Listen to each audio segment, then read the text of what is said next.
stopping by. In this part of my movie collection, I'm going to be sharing with you my war/military films and my westerns. Let's get started. First up is 13 Hours, The Secret Soldiers of Benghazi, and this is the Steelbook. I love the Steelbook and I love this movie, and strangely, I am not a fan of Michael Bay whatsoever. And going in at first, I didn't even realize he was the director of the film.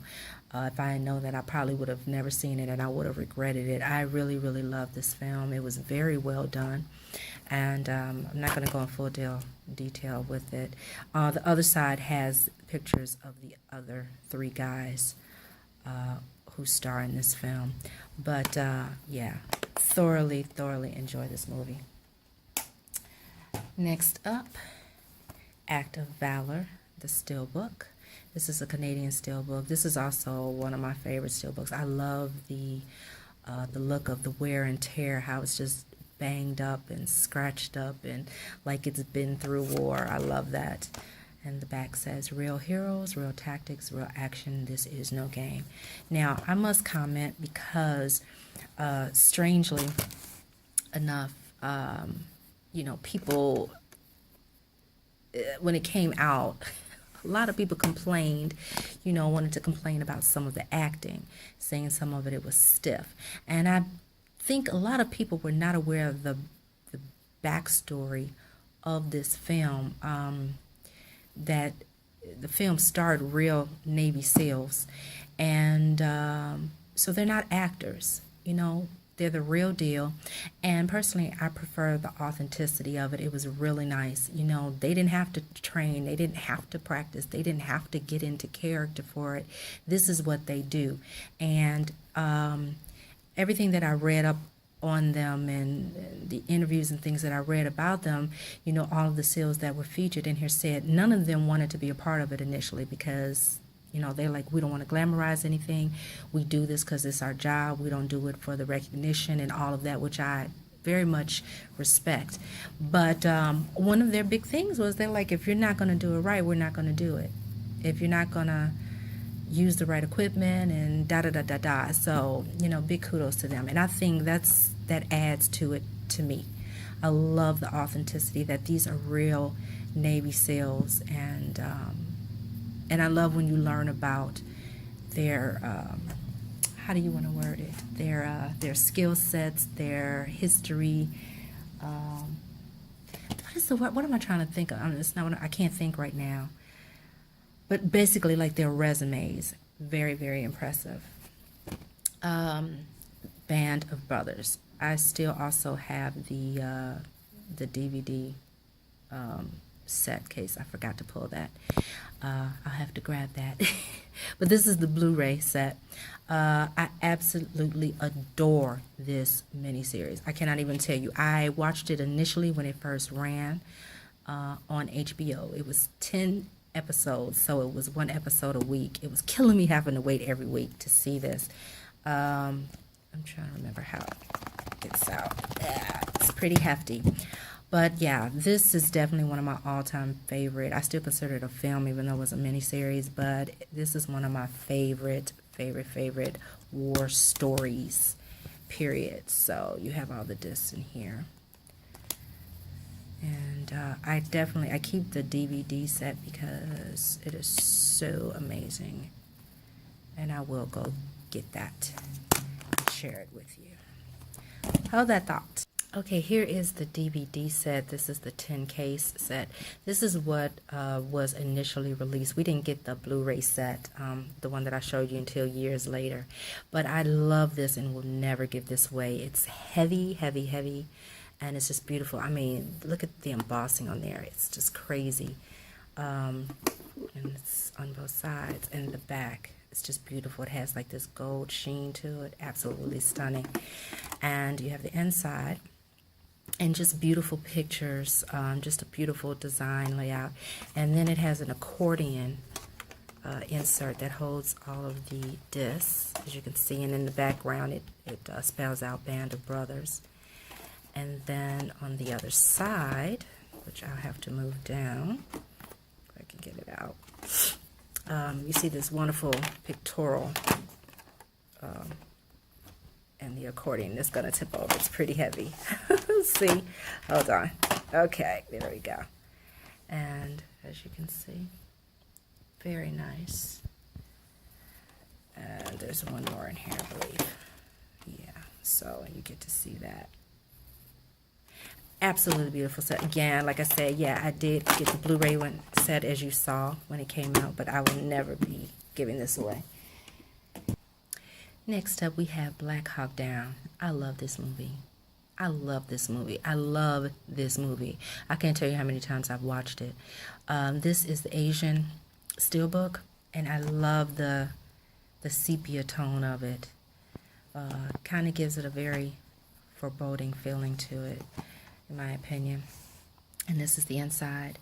And as you can see, the background is a picture of the guys. Not all the guys in the film, but it's a picture of some of the guys. I'm not really sure if it's the real guys. I think it may be a picture of the real guys that were involved in that incident. Next up, we have First Blood, which is now part of the Rambo series, but this is the only one I own from the Rambo series. It's the one I like. It's the first one I saw. It's just still my favorite. And yes, I keep it in with my war and military movies because it in my opinion, it was still about a soldier and his own way, in his own mind, and in the circumstance that he found himself in, he was still at war. So it's a war movie to me. Definitely one of my favorite Stallone films. So yeah, who doesn't know First Blood?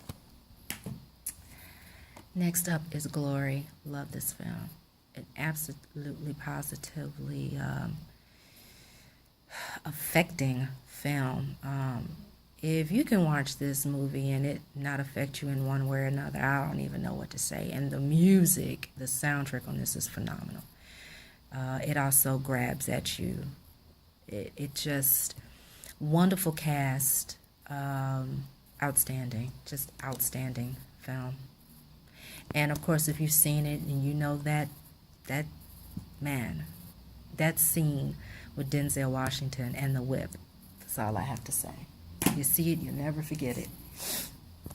Next up is Hacksaw Ridge. I love this movie. Oh my gosh. And I love the fact that, like, the first half is the drama, is telling his story, giving you a backstory on who he is and why he is the way he is now. They didn't just jump him into the war and be like, he refuses to fight, he refuses to kill, this is why, and then it just be a war movie. I like that they didn't take the easy way out.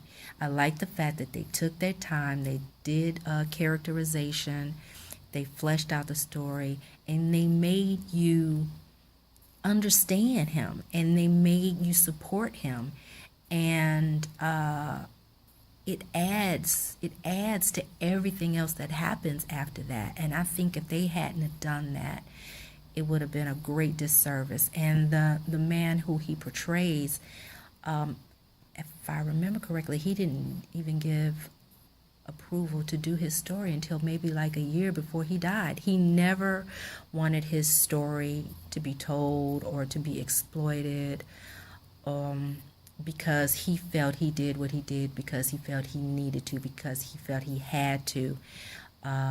He wasn't looking for accolades and praise and everything. And you gotta love somebody like that, because that's what it's about. That's what a true hero is. It's selfless. So I absolutely adore this film. Okay, Letters from Iwo Jima. This is part 2 in Clint Eastwood's 2-part film. I don't know, it wouldn't be a series because that would mean more than 2. But he did Flags of Our Fathers, and then the second film, the follow-up, was Letters from Iwo Jima. So the first one was from the American soldiers' point of view and their story, and this is from the Japanese point of view and their story. And I'm sorry, I just did not like the first one. I did not like it at all. I absolutely love this one, though. This is phenomenal. This is a phenomenal film. And Ken Watanabe is freaking amazing in this. So yeah, Letters from Iwo Jima. Okay, sorry if it goes off of the movie. I'm like looking away sometimes from the camera, so I apologize. Lone Survivor. This is the Canadian Steelbook limited edition. I love this. Looks like it has all of the bullet holes. Live to tell the story. Wow, this movie got to me like nothing had in a long time. And if you, like me, saw it on the big screen at the theater, whoa, man. I remember when it was over, everyone just kind of sat. Nobody in the theater could move. You were just so overwhelmed and impacted by everything you saw. People were still crying. It just was just an amazing film. And I'm not a big Mark Wahlberg fan, but I loved him in this. You can see the back of it is all the bullets, and you know what that means. And yeah, when I remember, I keep my tickets. And I keep all of my movie tickets inside. You don't know that because I don't always show you the insides of my movies. But yeah, it's my own little personal movie scrapbook. Next up, The Longest Day. One of my favorite films. I watch it every year for Veterans Day or Memorial Day, one or the other. But I absolutely love this film. One of the true, authentic war movies. Who doesn't know this film? This is a Hollywood classic, and it wasn't Hollywoodish, which also made it such a big deal. I love the different points of view it takes. It's not just the American side. They show you different sides, different mindsets, the different strategies. I love the different angles that the film took to relay the story. And yeah, it is jam-packed with movie stars of the day, but it doesn't detract from the story. You know how sometimes you can have too many stars in a movie and I'm just so busy noticing them that you're not noticing the film. But in this case, strangely enough, it does not take away from the storytelling at all. Love it.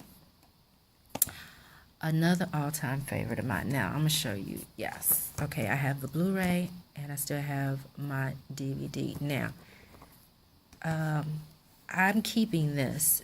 Most definitely. This is the 20th anniversary edition, but this is such a phenomenal release. I would never be giving this away. It is absolutely a wonderful collection. So it has a sleeve, if I can get it out. It's pretty snug. Okay, so as you can see, this is how it looks. That is the sleeve for it. And who can ever forget that moment? I never cried so much in a movie until I saw that scene. Good Lord. And so you have that. It's to this. I love this. Now I'm going to try to get that out of the way. And I love it because it looks like a soldier's journal, the way they do it. I love this. This is really nice. I've read it page to page, and it's really, really nice. And I love how they do this. So it has some wonderful, wonderful interviews. I believe a lot of it transitioned over to the Blu-ray. I can't remember if every single thing on this transitioned over. But, yeah, I love it. Okay. So, next up, let me move this out of the way. Yeah. Next up, Tears of the Sun. Love this movie. Love this movie. This is a very underrated, underexposed movie. A lot of people, when I tell them about it, they're like, with Bruce Willis? I'm not up on that, you know. And I let people know about it, and they're like, where was I when this came out? Sorry, I had to pause for a second. But yeah, I'm amazed about how many people are not familiar with this story. But yeah, another favorite. Ironically, here is another one of his. It got out of order. But this is Harts War, based on a true story. And I'm not a fan of Colin Farrell, but he was good in this. I liked him in this. This is a good one. This is another good one. Bruce being Bruce, but he was good in it. Next up, we have Unnatural Causes. this is legitimately, and based on a true story. And I know it is because person who gave it to me was fully directly involved with the situation, and just told me that they did a phenomenal job of relaying the truth, what this is based on. So this is the Agent Orange story, Unnatural Causes, and this is about the fight that soldiers had regarding being exposed to Agent Orange, which was sprayed and used during the Vietnam War, starring John Ritter and Alfred Woodard. And a lot of people will go, John Ritter? Let me tell you, this man was phenomenal in this movie. I'm not sure if this was like one of his first dramatic roles, but my God, he was amazing in this movie. You forget that he was a comedic actor. He's phenomenal in this. And then the last one is When Trumpets Fade. I really, really like this. This was an HBO film. Man, it's about a man who does not want to be there. A man who does not want to be fighting. A man who tries to do everything he possibly can to get out, to get home, to get kicked out. And he just cannot get out. And of course, you know, the Stripes know he's trying to get out. And they're fighting him tooth and nail. They're stopping him every way. You know, he can stab himself in the leg and be like, I got stabbed, they're not letting him go. This is a really, really good story. Okay, on to the Westerns. Here we have Bandolero. Now, it's got a little light effect there. Bandolero, starring James Stewart, Dean Martin, Raquel Welch, and George Kennedy. Love this movie. It has some undertones of comedy in it. But it is such a good Western. Okay, so this is Big Country with Gregory Peck, Gene Simmons, Carol Baker, Charlton Heston, and Burl Ives. Yeah, I love my classic Hollywood. If you don't know that yet, I am a fan of cinema, period. I mean, as far back as to silent films. I just love movies. So, yeah, not just contemporary films. So, great classic. Next one, Doula Diablo. Another one that does not get a lot of recognition. I love this movie, Doula Diablo, starring James Garner and Sidney Poitier, and it's really good. It takes, it deals with the situation with, it focuses on bigotry and racism, with Indians and the whole bigot point of view, and tolerance, and it's such a wonderful film. I love it. Okay, next up, classic. I love Paul Newman. I'm a fan of Paul Newman. I loved him. But love this movie. Hombre, come on. If you're not up on it, Half-Breed. Hombre. Love it. Another favorite of mine, The Long Riders. Oh my God. Okay. This has one of my all-time favorite scenes in it. And I mean, if I watch the film, I always am putting that scene on repeat. It is the one of the most beautifully directed chase scenes, technically. Well, no, it's not a chase scene so much of it being an escape scene. And there's a scene in here where they realize it's kind of a spoiler. Okay, spoiler alert if you've never seen this movie. If you've never seen this movie, close your ears. But there's a scene in the movie where they're going to rob a bank and they don't realize that the town is waiting for them. And so they get closed in the town and they are trying to get the hell out. Everyone's shooting at them. They're trying to kill them, trying to stop them from leaving the town.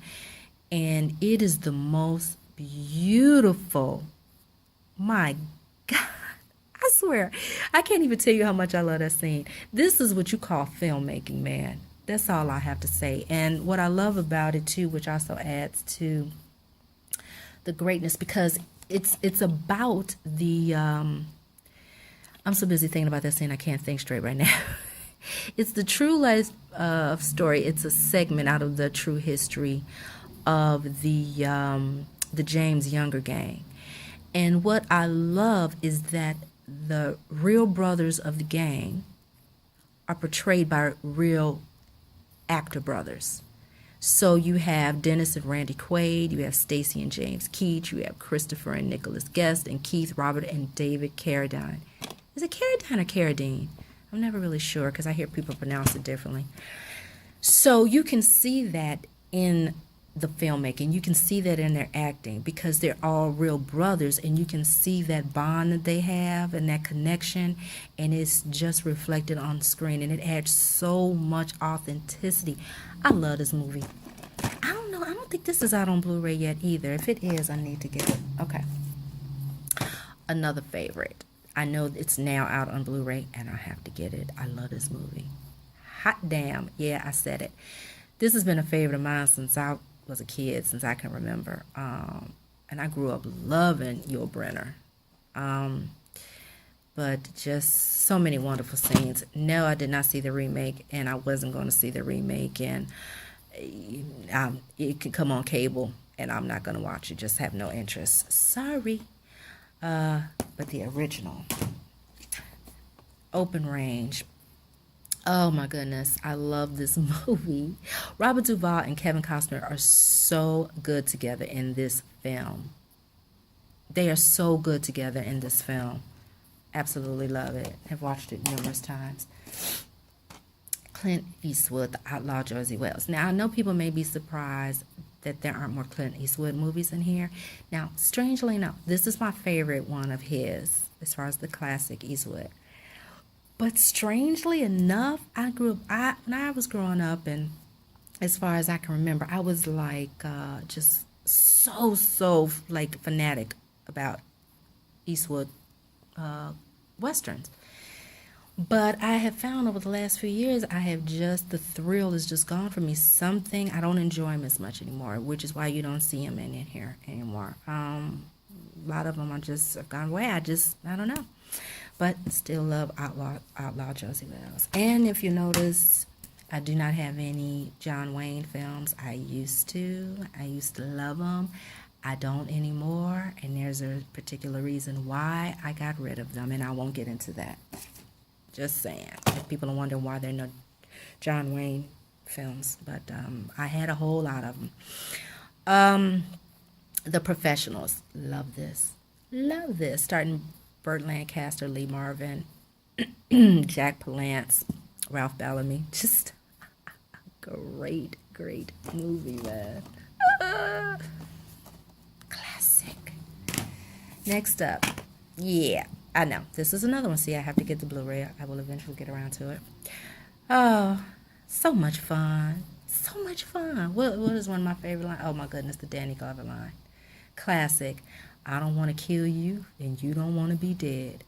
Come on. Classic line. Classic. And what's the other one when he's like, and he didn't even like that damn dog. Man, just too many great lines in this movie. Just highly quotable. Yeah, I have to get the Blu-ray for that. And last but most definitely not least, and I do have to get the Blu-ray, but I guess I'm not in a hurry. I know it's rare now, but I'm not in a hurry because I absolutely adore this version.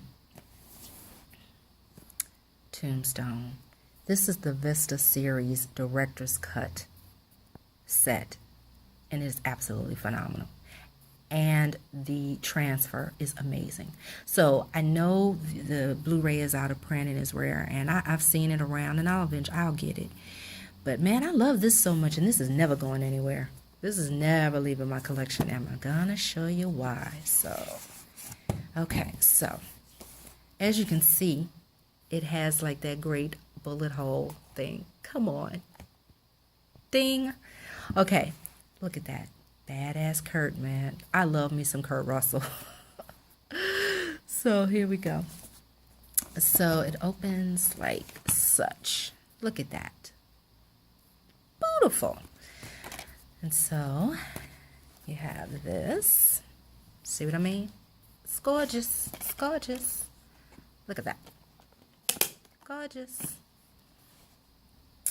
So, and then we have this here, which I will show you in a minute. These inserts. See? Very nice, right? All right, so yeah, this one isn't perfect today. I was just trying to whip out another video. A particular person keeps asking me about where's the next part, so I just wanted to do something for you guys. Here is, this is great. This is a direct replica. I'm going to show you here. This is an exact replica, like a copy of the gunfight at the OK Corral that Wyatt Earp himself drew by hand. So this is how he described what went down. This is how he drew it. So it was probably for like the trial or something like that, or the investigation into the incident. And so it says here, the gunfight at the OK Corral, the beginning, as illustrated in Wyatt Earp's own hand, 1919. Come on. Yeah, this is never going out of my collection. And so then you have this, which is also nice. Whoops. So that. And that. There you go. The Oriental Game of Chance. So yeah, this is just a wonderful, wonderful set, which will forever remain in my collection. We can go to holograms. It's not going anywhere. So there you go, guys. I hope you enjoyed it. I know it was it might have been a little messy, you know, going a little out of focus or going a little out of shot. I just wanted to get something out for you guys. And I hope you enjoyed it. Hopefully I didn't leave anything out, because if you know me, you know I'm famous for forgetting to put something in a video. If I left a movie out because it's sitting out or somewhere, it'll be in the next one. Thank you so much for watching. See you at the next part. Bye.